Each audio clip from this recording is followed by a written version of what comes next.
Hey, what's up, everybody? I got some different stuff I want to bring up today, mostly because I get the sense that everybody's sick of either A, the current quarterback situation, or whatever potential future quarterback situation.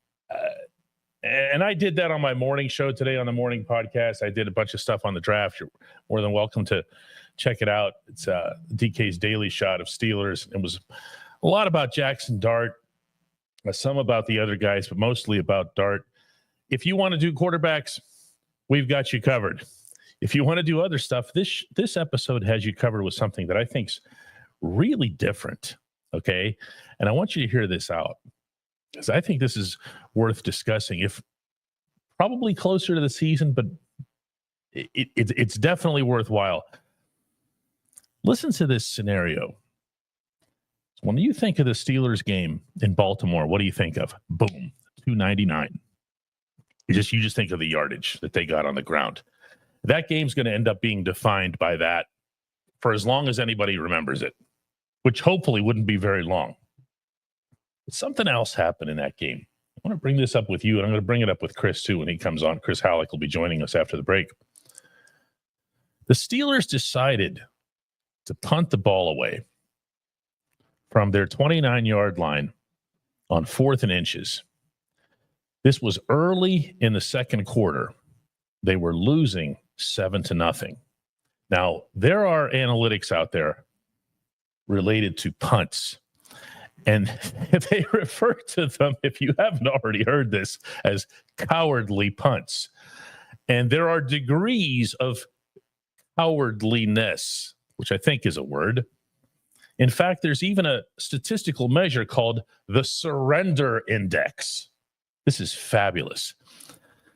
This specific punt, and of course, we're talking about Mike Tomlin's decision to make this punt, had a surrender index of 670.3. Now, I just love the fact that that sounds like a massive number, but to put it into actual context, this punt ranked at the 100th percentile of cowardly punts taken by anybody in the National Football League in 2024, and the 100th percentile of all punts since 1902.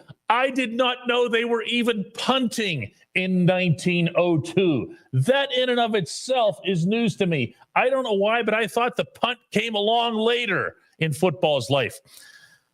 That's what I was thinking at M&T Bank Stadium. Go back to the situation in case I threw too many numbers at you here. 4th and inches early in the second quarter. You're losing 7-0. The ball is at your own 29. Regardless of what you get out of that punt. And I know, I get it. It's Steelers versus Ravens, game of field position. If you're 4th and inches, this is what you have to cover. And you have built all of your offensive philosophies, your offensive roster, your offensive machismo around being able to move the ball forward at will on the ground. You have done all of that. You have spent not just months, but really, if you think about it, when it comes to the roster, years. You brought in Arthur Smith to be your guy. You already had Pat Freiermuth. You drafted Darnell Washington, and you kept adding big tight ends. You hired Andy Weidel from the Eagles so that, as Weidel once put it, you would feel good about yourselves getting off the bus because you'd have all this beef. And then you do that in a playoff game. I don't have a white flag here to wave, but that's what you're doing. That's what you're doing. And you're sending that signal not only to your own guys, but also to the Ravens. Do you know how good those guys feel about themselves as they're going off the field? Because your team didn't trust itself to move the ball this far on you. There's a lot to say about the punt in general in football. In my case, not many good things. I don't see much value in the punt. I'm not all out radical like some of the coaches that we've seen, most of them on the West Coast. I know Sean McVay's not a believer with the Rams. You're going to see the punt gradually phased out of the game as you see the older coaches or the more stubborn coaches phase out, because the math doesn't lie. The math is the math. Yeah, sometimes your instinct has to take over for it, but punts and just giving the ball away and not valuing that extra down, not valuing, of all things, how ironic, possession. A coach that prioritizes possession vocally above everything else, he's happy to give it away after third down. I want to hear from you on this. I want to hear from Chris on this. We're going to do that right after this break. At DK Pittsburgh Sports, we take pride in coverage that connects our city's fans to their favorite teams. Now, that connection's stronger than ever. Introducing our all-new state-of-the-art app. Find expert inside reporting and original podcasts. Check live box scores. Track the latest stats. Chat it up with our community of thousands of fans, all in one place. The new app from DK Pittsburgh Sports. Coverage that connects.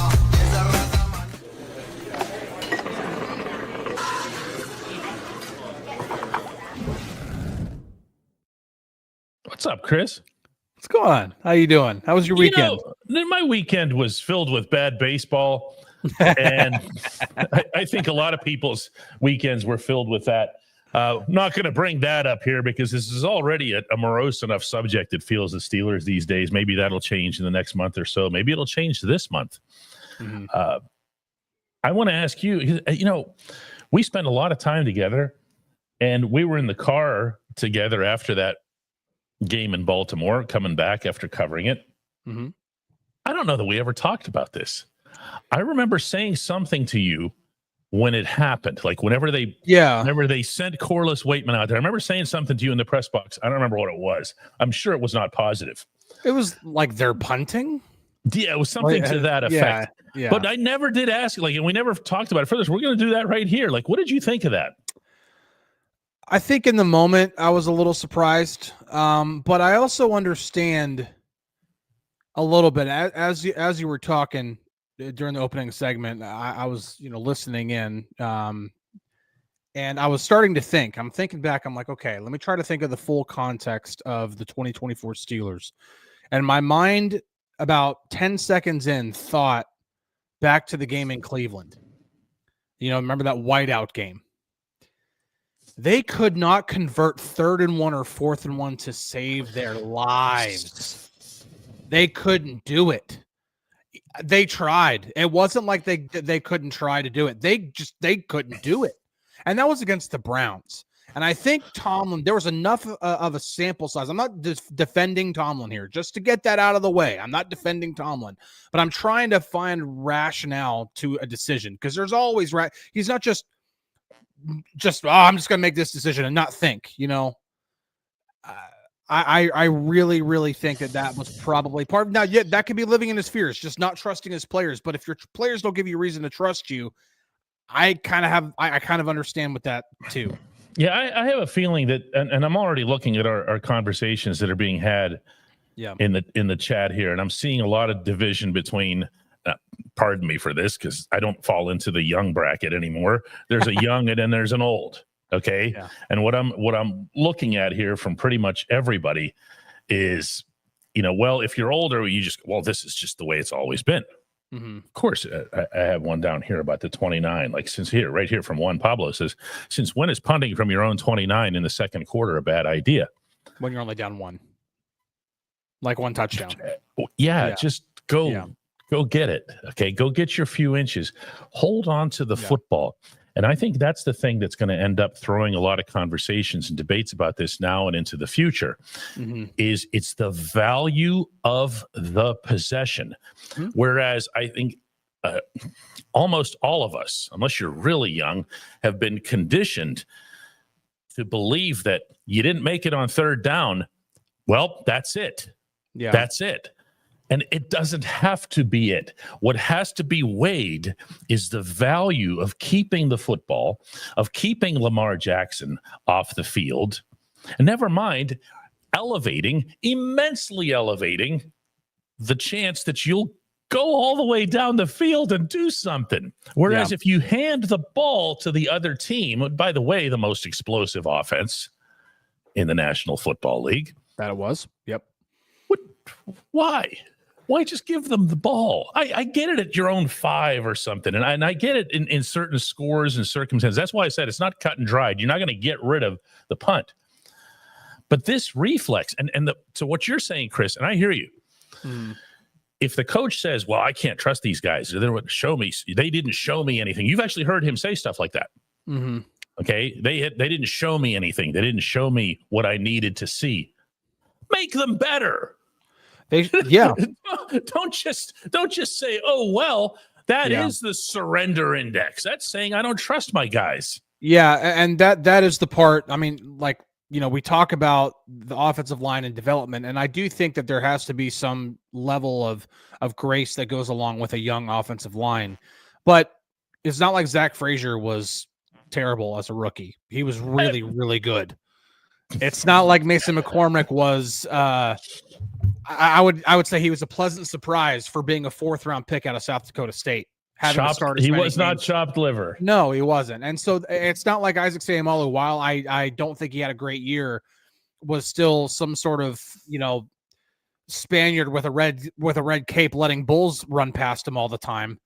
They did have some guys who could play, especially when you talk about pushing the pile. And if the Steelers were, and maybe this is the part where Mike Tomlin just needs to admit away or swallow some pride, copy the Eagles, do whatever you can to as long as the tush push is, if the tush push is still legal in 2025, it might not be that's been tabled and the owners could vote to ban it in May. If it's still legal.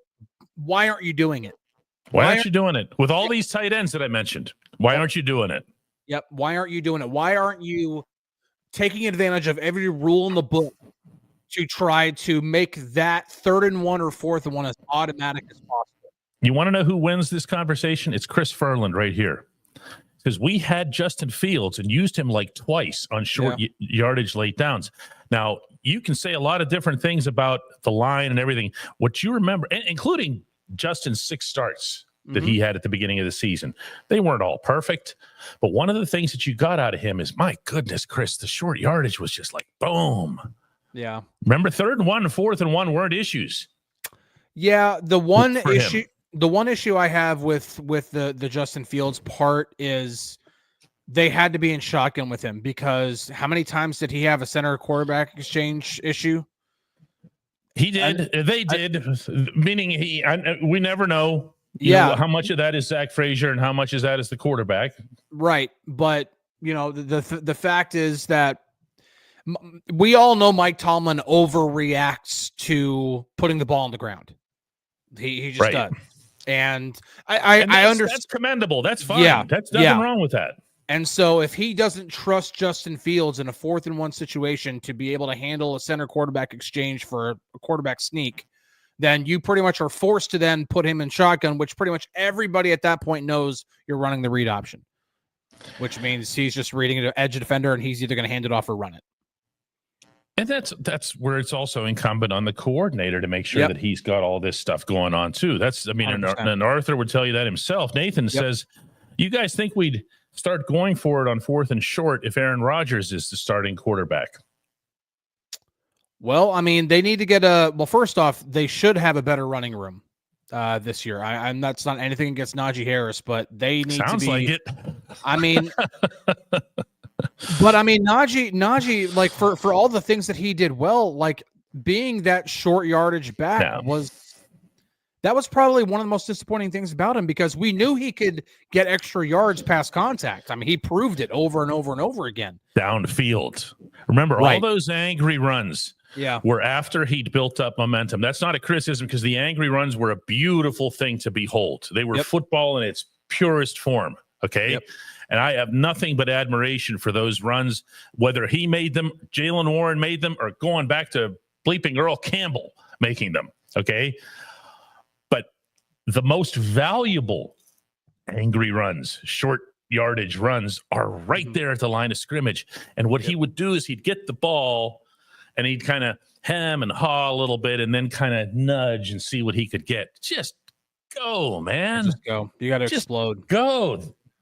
And so, so go ahead. they can get a better running back in this draft. I really do think that. Now, I'm not saying they should like go and, if Marion Hampton's there at 21, that no matter what, you take that kid out of North Carolina and you make him your 1B to Jalen Warren's 1A, and now you've got a short yardage back that can also turn into a legitimate starter at one point. I'm not saying you do that, but even in the second round or the third round, you can, like Damian Martinez out of Miami.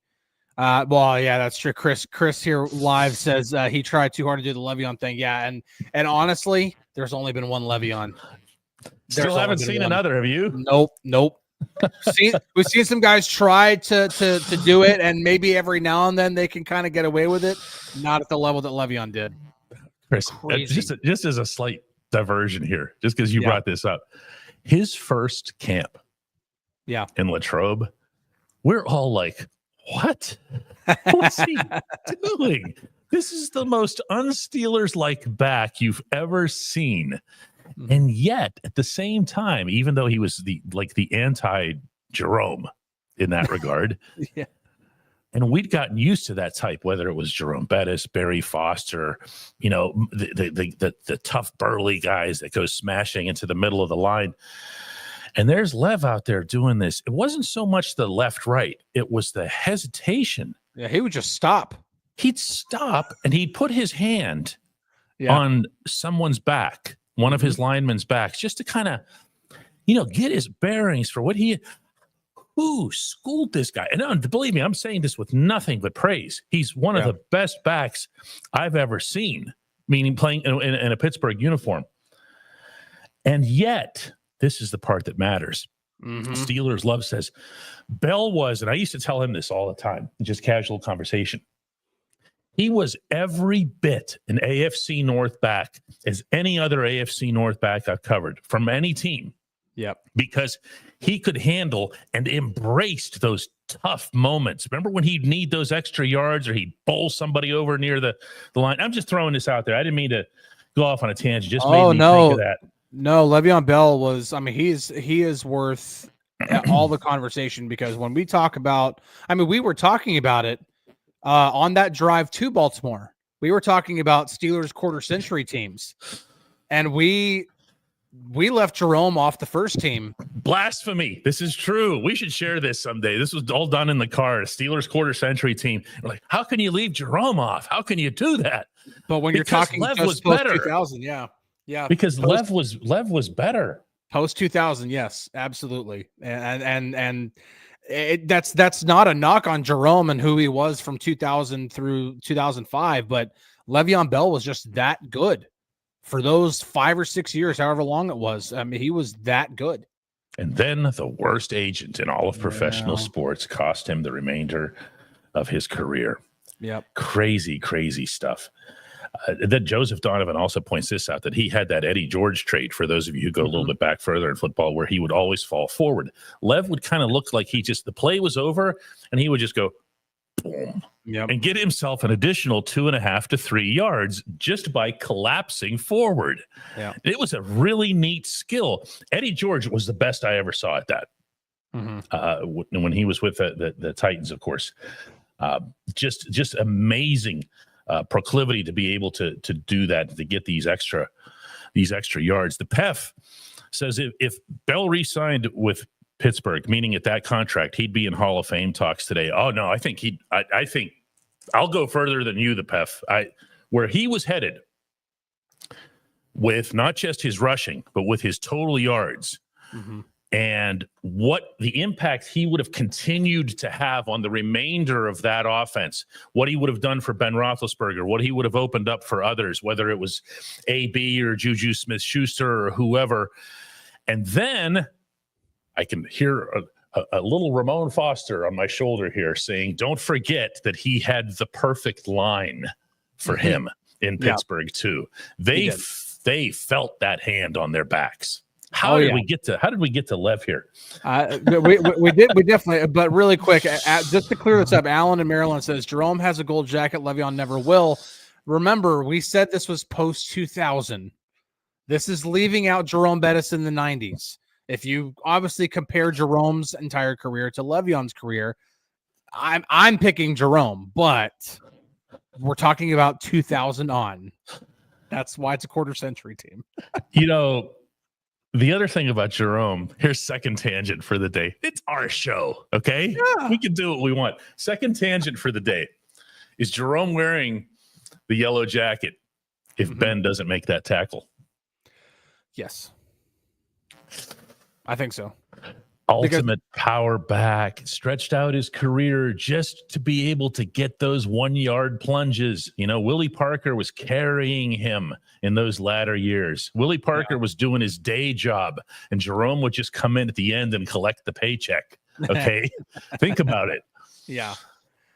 And that's what you'd be remembered by. This is Pittsburgh, Chris. We're still cussing out people from the 1930s over plays that they mess up. Okay. Yeah. I don't know, man. Well, remember, Pittsburgh doesn't decide who's in the Hall of Fame. This is true. And he would have still finished regardless when he retired as the 5th all-time leading rusher. Yeah. No, he's not that anymore. So yeah, he still would have been in the Hall of Fame. But the ring definitely helps cement that for sure. Nathan says Willie Parker is criminally underrated, but that's why it was 07 season. That's why it was so good, though, to see Willie. The Steelers made such a good move to put him into their Hall of Honor. 100%. Normally, the Hall of Honor is like, if you think about it, most of the names that come up in it, you go, oh, yeah, of course. Oh, yeah. Willie, when they said he was going to be part of it, did it make you stop and think for a second? No. Okay, it did with me. Not in some negative way. I just had to think about it. I just had to go, oh, yeah, Willie. Oh, that's good. Willie. Yeah, because the first thing I thought of was, first off, tying for the longest run in Super Bowl history with the 75-yard run. Like that. Yeah, like, it's one play, and Alan Faneca, another Hall of Famer, blew it open. But okay. Yeah, no, yeah, for sure. But then I also thought, like, okay, but that wasn't his only like crowning achievement. He was also a really good runner in 05. I think his 07 season, I know it was cut short with that ACL injury, but wasn't he like leading the NFL in rushing, or like in the running to lead the NFL in rushing before he tore his ACL? He did. And Erica points out, Tomlin ran Willie's tires off. Tomlin has done that to everybody. And Tomlin was, it's funny. He would actually joke about it as it relates to Lev. And he would joke about it with Lev, where he would say, listen, man, I got you right now. I'm not saving you. Okay. How long is a running back's career? How many of them make it to 10 years? Seriously. I'm not talking about even second contracts. You look at Najee right away. Najee's value goes down. Najee, it feels like he was just drafted here yesterday, doesn't it? Yeah. So as long as you're still young and available and healthy, go nuts. And I think that's Tomlin's approach when it comes specifically to running backs. Truth is, says he broke his leg. That's right. He did break his leg. He didn't tear his ACL. I knew it was a major injury of some kind. It's been a long time. That was 18 years ago? But what you need to kind of to bring this thing back around here. Yeah. What you need to have is the people, obviously, to be able to execute short yardage plays to build up your confidence. Yep. You say that you think that they might have that this season in terms of an upgrade in the running back room, not to misquote you here. Okay. Right. And they might. If Jalen stays healthy, I'm a believer in Jalen. Okay. And I also believe that he can stay healthy. I don't believe there's some sort of preordained thing with him. He can be RB1. Kenny Gainwell at RB2 or even RB something, as an alternative. I think we saw what he was able to do behind Philadelphia's wonderful line and their imaginative offense. I don't know that that'll translate here on either count. We'll see. And then you bring in some child in the draft. Okay. Yeah. You bring in somebody who's still got all that freshness and all that energy. And as long as you teach them in Latrobe how to block at a Pittsburgh level, yeah. What's the waiting period on that? Well, just run. Yeah, I mean, because it depends on who it is. Because if, like, for example, if they draft Trevion Henderson out of Ohio State, if they can get back into the second round and possibly get him, he's already an accomplished pass protector, probably the best in this class. So that's one thing you don't have to worry about. Like, okay, we can't put him on the field on third downs. He'll still have to prove himself, like like any rookie. Like, Tomlin's just not just going to trust a rookie that's never taken a snap on an NFL field and be like, "Yep, there you go." But he's at least has enough of a body of work at Ohio State to earn that trust faster. So if that's one example, if it's Caleb Johnson out of Iowa, yeah, he's not going to be seeing third down for a while unless it's 3rd and 1. They're running because he needs a lot of work in that. But that's a lot of the time that's stuff that you can teach. That's teachable stuff. You just have to find somebody who's willing. If you're willing to do it, technique can be taught. And plus, who better to learn from right now than Jaylen Warren, who came in as an undrafted free agent, and he's turned into a great pass protector, not necessarily because he was great at Oklahoma State doing it, but because he's willing. And that's why it's like, if you have, he loves it. There's a difference. Yeah. And plus you already have Jaylen Warren and you already have Kenneth Gainwell, who both can pass protect. So you can grab a really talented young running back right now. And he doesn't have to have this gigantic role right away. He can kind of just grow with this offense and becomes maybe eventually become a really good, maybe like even surpass Jaylen. Possibly. Maybe not. Maybe Jalen's your guy for the next 5 years. Who knows? Ooh, 5 years is a long time. Billy Kurtz says, Frazier, Selmalu, McCormick, they can get you that yard. It's up to the quarterback and the running back to do their job. I'd never omit the tackles from this. You do see short yardage plays that run between the guard and the tackle. Those should never be, if you see the other team doing this, like a funnel on the other side, go to your tackle, but that's also on the quarterback because he's the one that has to be able to survey that, recognize it, and call into it. Trust them too. I think that's my point here. Yeah. Today. Okay.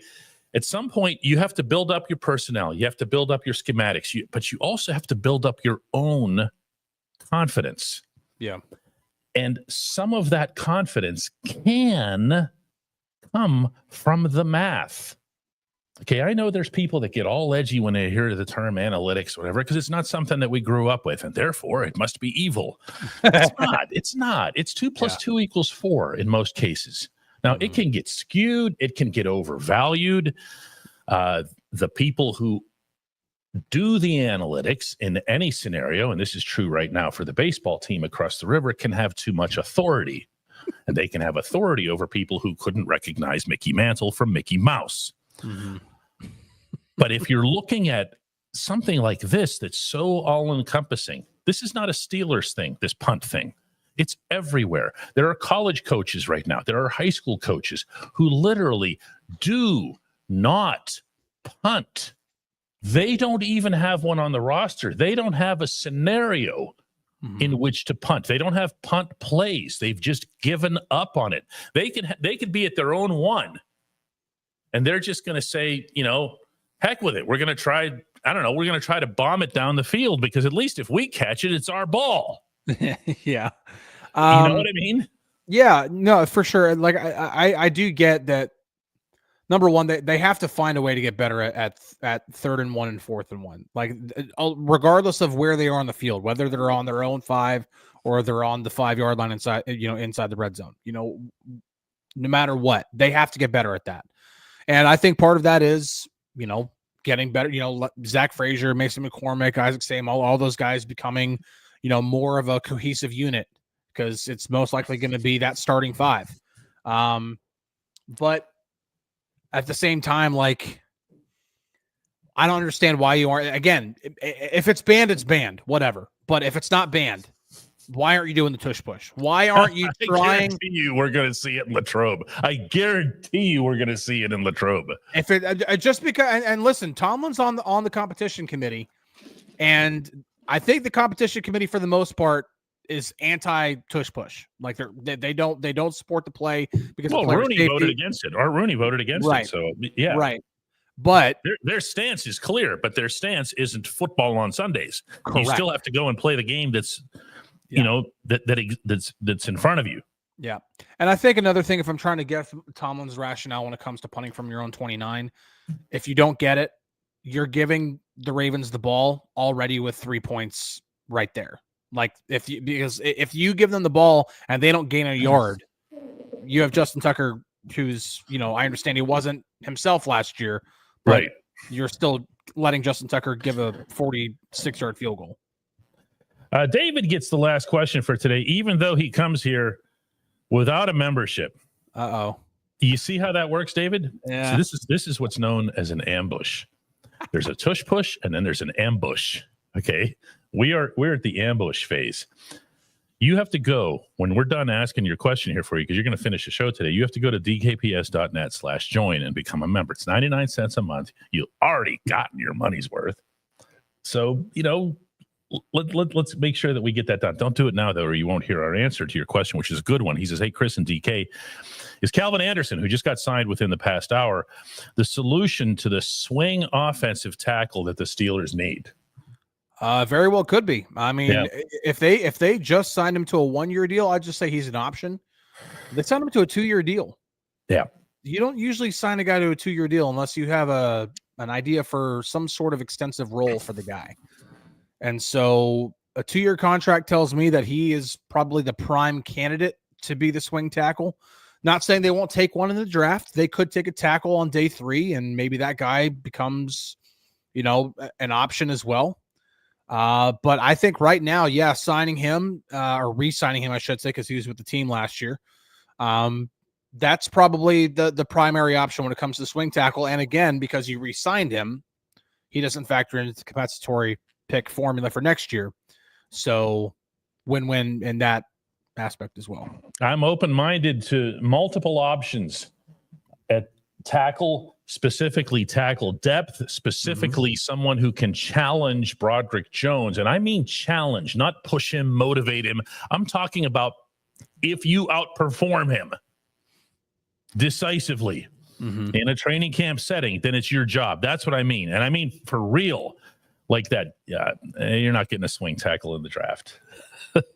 I mean, you could. I shouldn't say that. Yeah, remember, this is Omar Khan and Andy Weidel. They love the trenches. I know, but how many years in a row, right? I'm not saying they're going to get one in the first round, but I will not be shocked if one of their 6 draft picks, if they only stay with 6, is a tackle. I will not be surprised. No, but I think Spencer Anderson can also be in that mix. 100%. And I know I'm seeing here some sentiment that Spence should be more of a guard or whatever. If he can play tackle, you can find yourself reserve guards anywhere. No offense to anybody who's played it, okay? But tackles are worth a gazillion dollars for a reason. Chris, I appreciate the time. This was a fun show. We should do another one of these someday. Yeah, meaning the not Aaron.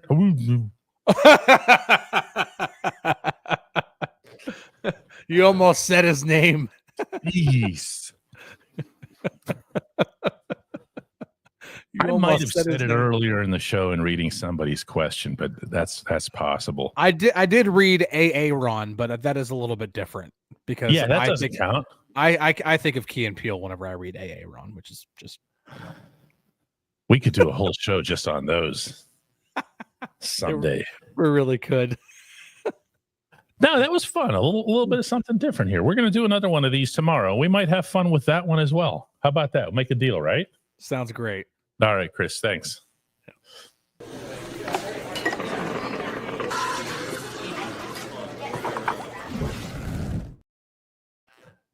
You guys, I don't even have to tell you anymore to show up after. Look at you're just like poking around. How many of you have ever? What was the movie where Matthew Broderick, the Ferris Bueller, where you have to wait until the end of the credits, and then he's just he shows up on the screen, like kind of peeks in off the side and goes, "Hey, what are you still doing here? What are you doing? Just go away. It's over. Get out of here." That's this. That's very cool. The boss reports. that we are up to 1,824 members of, and to be clear what this is, it's the DK Pittsburgh Sports channel. Okay, that means not just Double Shot. It means all of my morning daily shot shows. It means the Ramon Foster show. It means Matt Williamson's show. It means Chris Halleck's show. All of that falls into this umbrella, and you're going to see what that means in the very near future, the real value of it, because we are going to have members-only programming. And then when we have it the first time, it's going to be, what are you doing? You never told us. We're telling you all the time. We're giving you plenty of warning. My guess is that the first one of these that we'll have will be around or on the draft. So there is value to be had for this thing beyond the emojis and the other fun stuff here. I want to take care of a little bit of business here and go through what came in today. Carrie Russell comes in, as always, with the one gift membership for somebody. Snowman is brand new to our little world here. The barber, of course, is not. And Victory Asher says double shot. He says it with the Pittsburgh twang there and comes in with the $5 contribution. All of that's appreciated. The last word goes to one of our members, Kanan, who says, hey, DK, you know which QB I'm excited for? See, I can say this name. Mason Rudolph. The first home game I've ever been to was in 2023. Really? Your first game was Rudolph saving Christmas?